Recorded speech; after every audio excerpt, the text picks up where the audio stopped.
I was 3 months pregnant when Marcus brought his new mistress home. Even getting intimate in front of me, I accepted it calmly. Without tears or a scene, Marcus controlled the best medical resources in Rosewood, and my brother Leo's illness couldn't wait any longer. Later, Tiffany accidentally hit me with her car. The baby in my womb suffered a sudden cardiac arrest.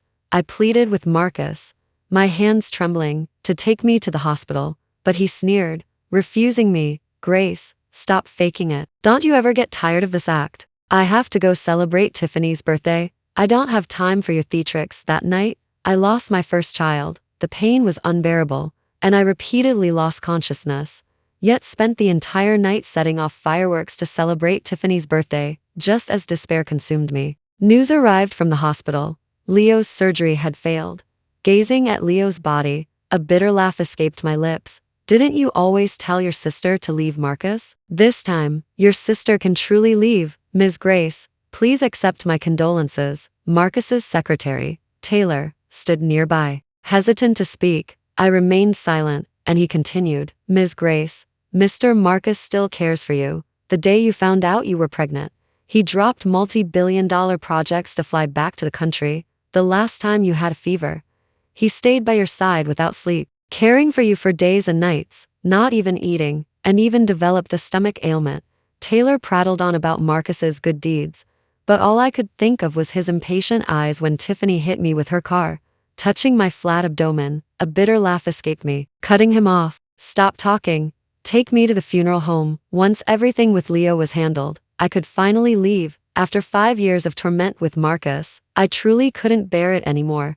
It was already the next day when I returned home. Clutching Leo's urn, the villa was dim. As soon as I entered, I saw clothes scattered across the floor. From the bedroom, Marcus's low growls mingled with Tiffany's moans. Marcus had brought Tiffany home again. This time, they were even doing it on my bed.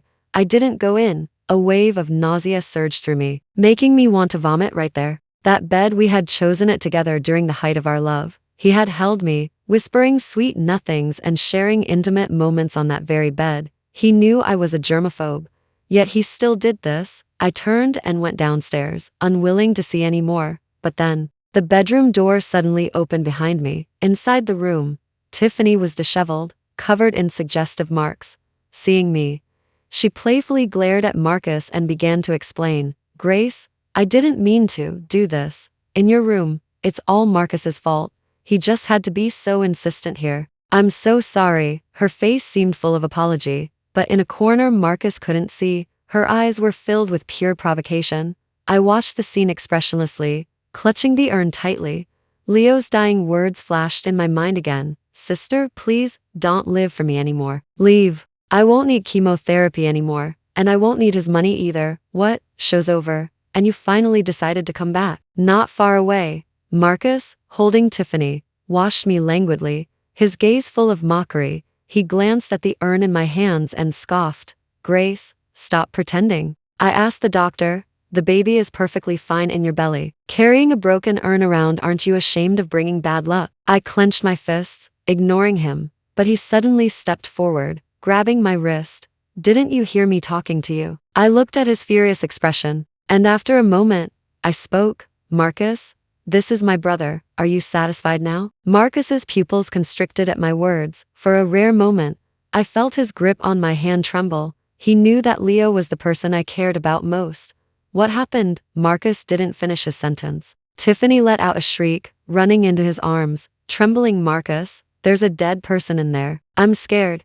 Can't you throw it out? Tiffany pressed her lips together, looking utterly terrified. Marcus immediately composed himself, patting her back soothingly. Tiffany, don't be afraid. I'll make her throw this thing out right away. With that, Marcus looked at me with a dark gaze and commanded, Grace, get rid of that thing right now. Can't you see Tiffany is scared? I saw the malicious smirk on Tiffany's lips and numbly shook my head. Marcus frowned. Thinking I was bargaining, he pulled a check from his pocket and instantly slapped it across my face. Then, his eyes narrowed menacingly, and he sneered.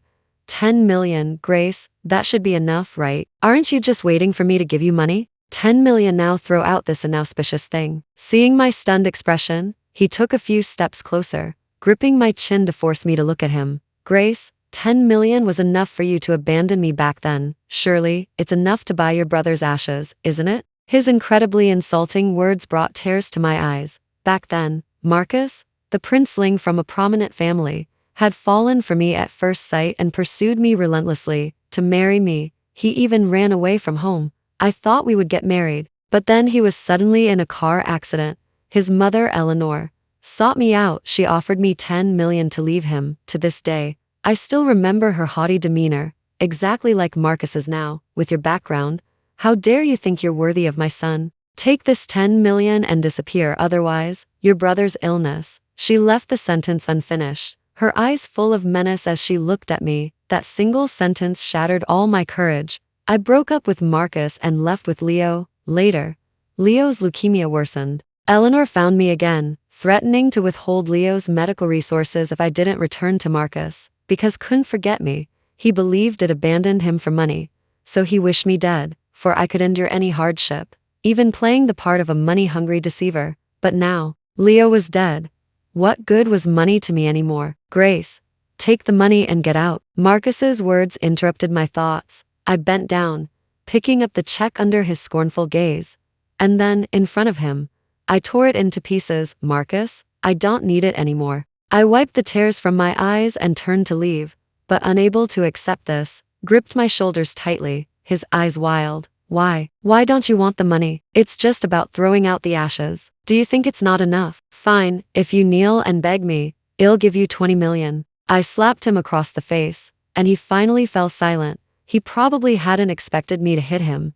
He stared at me in disbelief, his eyes fixed on the urn in my hands. Suddenly, without warning, he snatched the urn from my grasp. Give it back. I cried out in panic. But Marcus only grew angrier. I'd like to see how far you'll go for it. Stop pretending. You're a woman who loves money most. How could you possibly?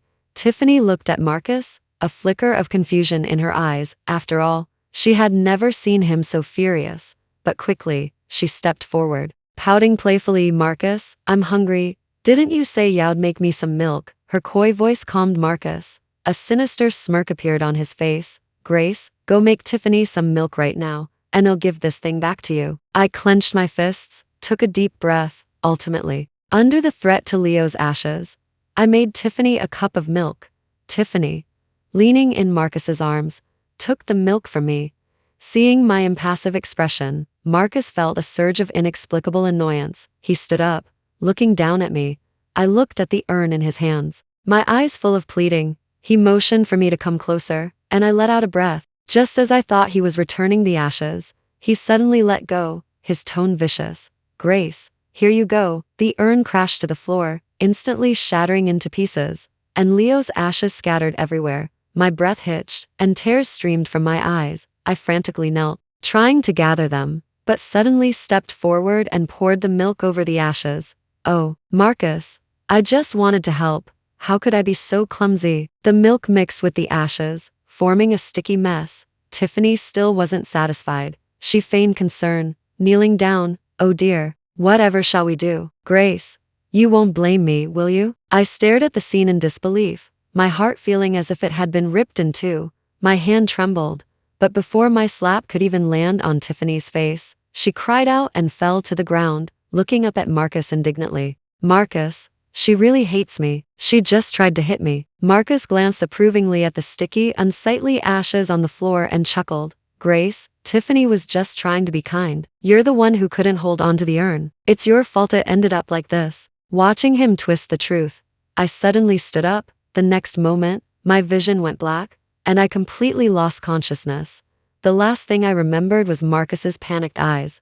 Grace, when I woke up, Marcus was by my hospital bed.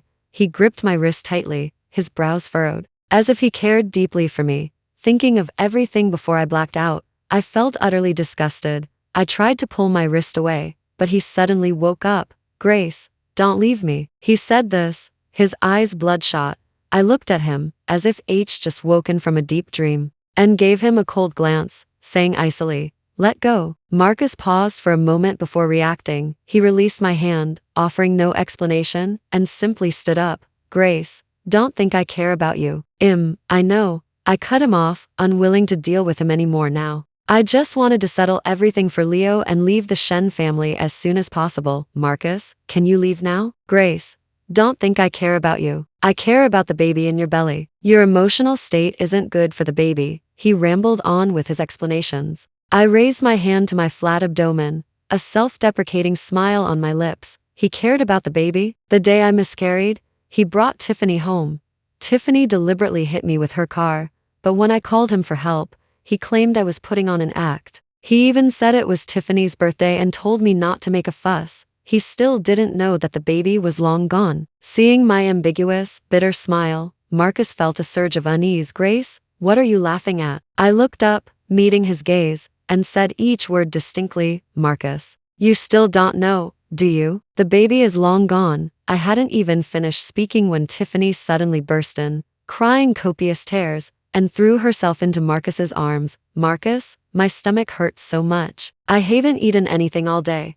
Just had a sip of the milk Grace made for me. Could have held a grudge and poisoned me. I watched her feigned distress, meeting Marcus's furious glare without explanation. Marcus, hurry up and take your mistress to the doctor. If you're late, who knows what might happen? I said, fiercely. Marcus seemed about to say something else, but in the end, he took Tiffany to the hospital. After he left, I called Eleanor. You told me that Marcus couldn't let me go, and you asked me to come back until the day he truly moved on. You promised to arrange the best medical resources for my brother. Now, my brother is dead, and our agreement should come to an end. Marcus, he has Tiffany now. With that, I hung up the phone. Everything was about to end.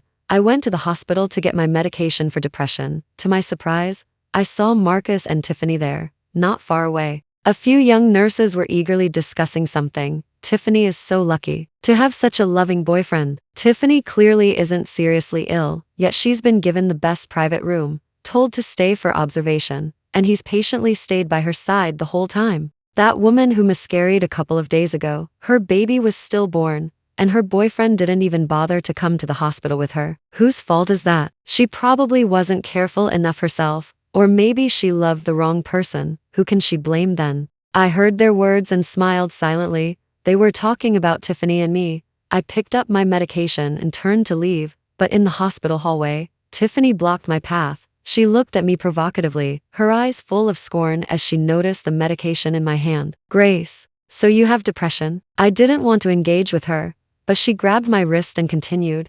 You were 3 months pregnant back then, weren't you? How can a mentally ill person like you deserve to have a child? She raised an eyebrow at me, her eyes filled with malice. I clenched my fists, took a deep breath, and snapped. Let go. She didn't let go. Instead, her grip tightened. Grace, I deliberately hit you with my car back then. How could I let you give birth to Marcus's child? Shut up. I shrieked, my eyes burning red, seeing my reaction. She laughed even louder. I'll say whatever I want. What can you do about it? It was just a baby, I'm telling you. Even if Marcus knew I killed your child, he wouldn't care. Watching her triumphant expression, I reached out with trembling hands and clamped them around her neck. How dare you? You'll pay for my child with your life. Grace, what are you doing? Let go now. From behind me came Marcus's furious roar. When he arrived, he sought Tiffany's pathetic plea for help. He recalled the last time Id slapped Tiffany to the ground, and his eyes hardened. He strode forward and fiercely kicked me. I collapsed to the ground, a searing pain erupting in my lower leg. Tiffany cowered in his arms, weeping profusely. Marcus, she keeps saying I killed her baby and that I should pay with my life, but the baby is clearly fine. She sounded utterly wronged, showing no trace of her earlier arrogance. Marcus stared at me coldly. After a moment, a fierce glint appeared in his eyes. He took a long stride forward and wrapped his hands around my throat. Grace, do you think I'll always indulge you? You're just taking advantage of my... His words met my hate-filled eyes, and he couldn't continue. Instead, I laughed, and tears flowed from my eyes, rolling down onto his hand. That instant seemed to jolt him awake. He abruptly released me, and I collapsed to the ground, gasping for air. Marcus, I have a recording device. My voice was hoarse, but I couldn't help but utter those words. Marcus's breath caught, just as something was about to show in his eyes. Tiffany suddenly gasped and threw herself into his arms. Marcus, I think I twisted my ankle. It hurts so much. Hearing her, Marcus picked her up and turned to leave. I watched his retreating back and put the recording device back in my pocket. My phone showed a successful ticket booking notification. I sighed, wiped the tears from my eyes, and stood up. As soon as I got home, someone covered my mouth and nose. I struggled desperately, biting the arm of the person behind me. The person cried out in pain and violently threw me away. He tossed me towards the coffee table. My head hit it, instantly gushing blood. I forced myself to stand and rush towards the door. Bitch, where are you running to? You hurt Tiffany today, and Mr. Marcus sent us to teach you a lesson. 4 men surrounded me, their eyes filled with malicious grins. I stared at them in disbelief. No, Marcus wouldn't. One of them stepped forward, tied me tightly to a chair, and suddenly slapped me. Mr. Marcus instructed us to make sure you're comfortable tonight. Soon, their fists rained down on me like a storm. A night of nightmares. At daybreak, they untied me, taking the video they'd filmed to report back to Marcus. My phone, not far away, chimed with a text message from Marcus. Grace, if you don't want to experience something like this again, get to the hospital and apologize to Tiffany on your knees. My patience is running thin. I read his threatening words and let out a bitter laugh. The movement pulled at my wounds, bringing tears to my eyes from the pain. But then, I abruptly thought of the day I agreed to be Marcus's girlfriend. Back then, Marcus had pursued me for an entire year. The day I decided to say yes was overcast and rainy. We went hiking together, and a heavy downpour triggered a mudslide. In that critical moment, Marcus desperately pushed me into a cave. Despite the extreme danger, he was willing to risk his life to protect me. That was the day I fell for him. But today, I paid the price for that moment of tenderness. My phone screen flashed again, a text message from Tiffany. Grace, you're truly pathetic. Marcus purposely found people to torture you all night just to get revenge for me. Marcus just sent me the video. Your screams sound so lovely. Grace, you slut. Why aren't you gone yet? I'm telling you, Marcus is mine. He only cares about me. I gripped my phone, looked at my bruised and battered body, and with trembling hands, left the abortion consent form and the recording device on the table. After taking photos, I texted Marcus back. Marcus, it's over. I know you hate me for abandoning you, and these past few years, you've been with me just to torment me. Rest assured, I will never see you again in this lifetime. Marcus, goodbye. And never again. Readings text. Marcus's breath hitched instinctively. A surge of panic rose within him, and he suddenly felt a profound sense of unease. Frustrated, he called her, only to find her phone off. He then called Taylor, his secretary. Go to the house and bring Grace back. Taylor quickly called him back, his voice hesitant. Mr. Marcus, Madam isn't here. There are also blood stains in the room. Marcus's breath hitched, his hands trembling. What did you say? Mr. Marcus, Madam seems to have left. She left a recording device and an abortion notice on the table. Hearing's words, Marcus clenched his fists, his eyes reddening at the corners. Grace, you truly are something. But he quickly calmed down. He thought of the text Grace had sent him, ultimately dismissing it as her throwing a tantrum. After all, over the past 5 years, she had often threatened to leave after a hysterical outburst. He thought, she loves money so much. How could she possibly leave? It was just a ploy, a game of playing hard to get. Besides, he had only hired a few people to scare her. Let her make a scene, he thought. Once Shed had enough, Shed calmed down, but he still involuntarily stood up. At the end of the hospital corridor, Tiffany was talking to the 4 men. Admiring the video in her hand, she handed a check for $200,000 to the leader. Keep your mouth shut. The leader responded obsequiously. Don't worry, Tiffany. Marcus watched the scene unfold, his brows furrowed, just as he was about to step forward. The next sentence froze him in his tracks. Marcus must never find out about today. Tiffany, Before the man could finish, Marcus walked over. Tiffany, what can't I know? What have you done? Tiffany's eyes widened when she saw Marcus, but she quickly relaxed. Realizing she hadn't said anything incriminating, she linked her arm through Marcus's. Marcus, your birthday is coming up, isn't it? I'm planning a surprise for you. You can't know about it, so don't ask. Marcus frowned at Tiffany, realizing she was lying, but he had no mind to delve deeper. He turned and left to find Grace. At that moment, he desperately wanted to know what she had said on the recording device. When he arrived home, despite his earlier preparation, seeing the abortion form still sent his breath into a frenzy. How could this be? He clutched the thin piece of paper, ultimately still believing she was lying to him. After all, how could she bear to abort the child? Grace, I won't fall for it, he mumbled to himself. Just as he was about to play the recording device, Tiffany called him. He answered, on the other end. Tiffany's voice trembled. Marcus, your mother found me. She's trying to force me to leave you. Please come back. I'm so scared. Hearing's words, Marcus quickly grabbed his car keys and left. As he left, he casually tossed the recording device into his pocket. When arrived, he didn't see a tense confrontation. He stood at the door of the hospital room, not going inside the room. His mother, Eleanor, was negotiating with Tiffany. Tiffany, I think you should understand that you're not worthy of Marcus. As she spoke, she threw a stack of photos onto Tiffany's hospital bed. Tiffany looked at the pictures, clenching her fists, because the photos showed her intimately entangled with her previous sugar daddy, Mrs. Eleanor. I truly love Marcus. After a moment, she spoke, unwilling to give up. Eleanor listened to her and scoffed. Tiffany, don't think I don't know what you've done. Shall I show Marcus the video those from men recorded? How could you possibly know? Tiffany's hand trembled slightly as she looked at Eleanor in disbelief. And do you think I wouldn't know that you deliberately drove into Grace, causing her to lose the baby? Eleanor smirked. Back then, Marcus couldn't let Grace go, and he kept delaying his arranged marriage. I had no choice but to bring her back. I thought Marcus would eventually get tired of her, but to my surprise, it dragged on for 5 years. It's a good thing you showed up. As she spoke, a sharp glint flashed in her eyes. Everything you've done is enough to land you in prison. If you don't want to go to jail, I advise you to leave quietly. Her tone was full of menace, but Tiffany laughed. Fine. Go ahead and tell him. See if Marcus believes you. Even if he believes you, it'll reveal everything you did to Grace. By then, your mother-son relationship. She left the sentence unfinished, her eyes full of provocation. What do you want? Eleanor asked through gritted teeth. Give me 100 million, and I'll take the money and leave immediately. You're not worth 100 million. Huh?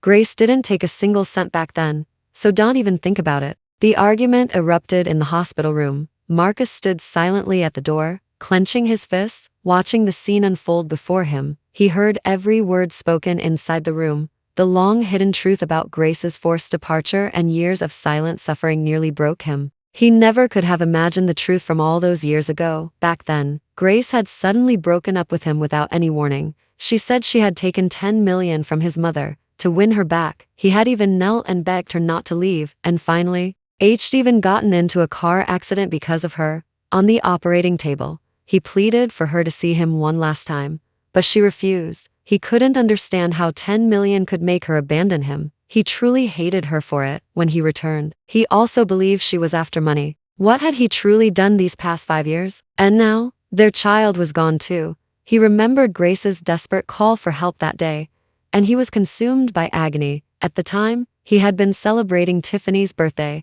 when their child was gone. Would she hate him to death? Marcus fell to his knees, weeping uncontrollably. He knew he was wrong. He truly knew he was wrong. In a daze, he remembered the recording device in his pocket. He quickly pulled it out. The recording played, opening with Grace's screams. Did really send you guys? Her voice was hoarse, and his heart clenched at that instant. Who else but Mr. Marcus? The latter part of the recording contained Tiffany's conversation with Grace. Tiffany said, "Go tell Marcus. See if he believes you." Thinking of everything he had done, his eyes welled up. He clenched the recording device and stormed into the hospital room. The moment Tiffany saw him, her eyes grew hazy with tears, presenting a frail, frightened image. "Marcus," sob, "you're finally here. You have no idea. I was so scared. Mrs. Eleanor came to threaten me and told me to leave you." She completely failed to notice Marcus's unusual behavior. She quickly rushed to him, grabbed his hand, and began to cry. Normally, Marcus would have patiently comforted her.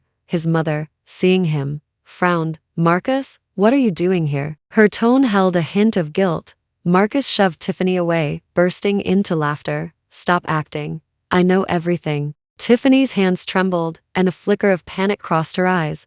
"What are you talking about? What do you know?" "I heard everything you just said." Marcus's large hand clamped around Tiffany's neck, his eyes filled with hatred. He articulated each word slowly. "Tiffany, I heard you demand 100 million. I heard you admit to deliberately hitting Grace and causing her to lose the baby. I heard you." At this point, he couldn't continue.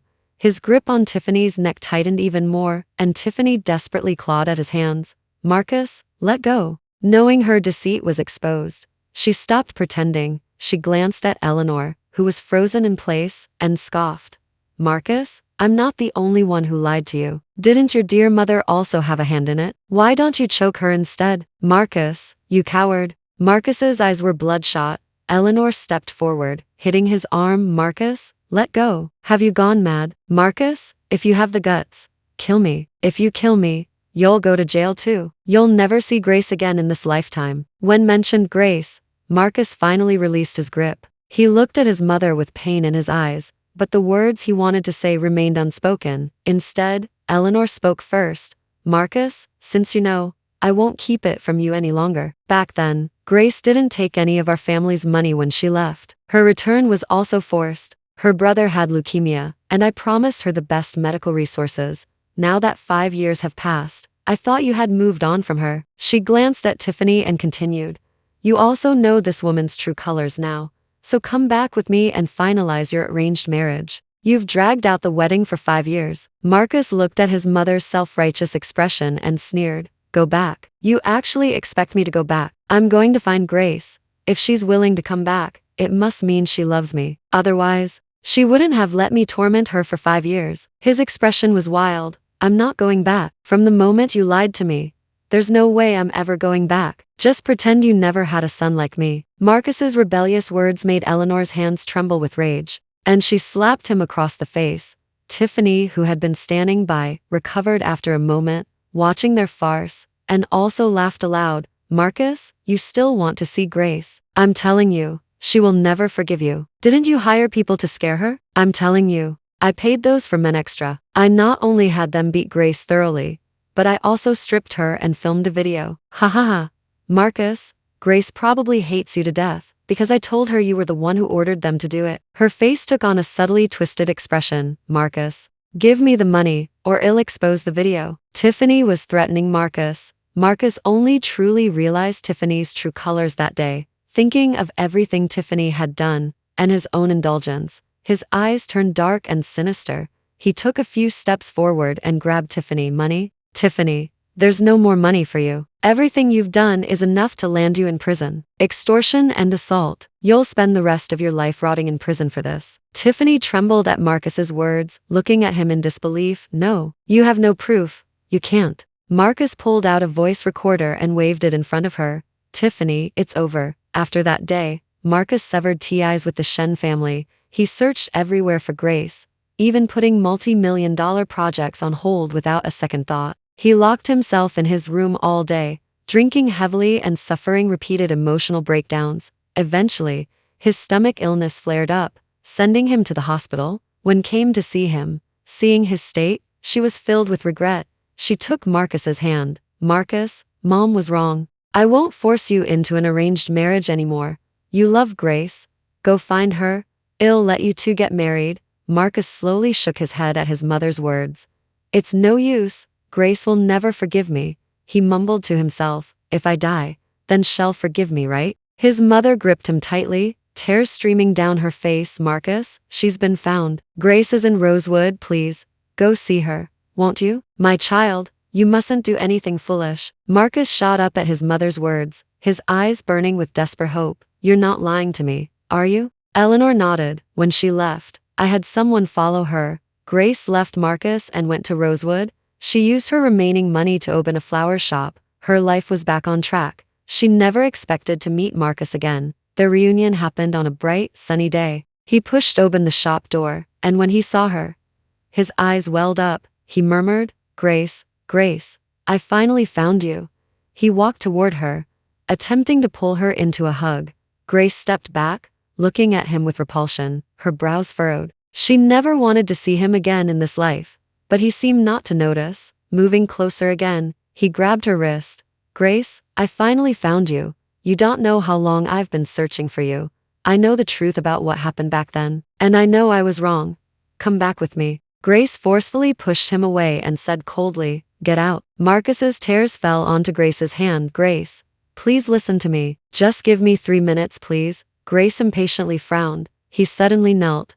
Grace, after you left, I only just found out we lost the baby. Mother told me that you never took our family's money back then. Grace, can you tell me why you left me then? Marcus's voice was sorrowful, his eyes hinting at confusion and a plea. Marcus, I told you from the very beginning, we're from different worlds. Forcing it won't lead to anything good. Grace looked at the man kneeling at her feet, clenching her fists. Marcus, now you know. You can leave now. Don't ever bother me again for the rest of my life. Grace turned to leave, but Marcus lunged forward, gripping her leg tightly. His eyes bloodshot. Grace, I'm not finished. Back then, I truly didn't know we lost the baby. When he mentioned the baby, Grace felt a chilling cold wash over her, as if she was pulled back to that helpless moment on the operating table.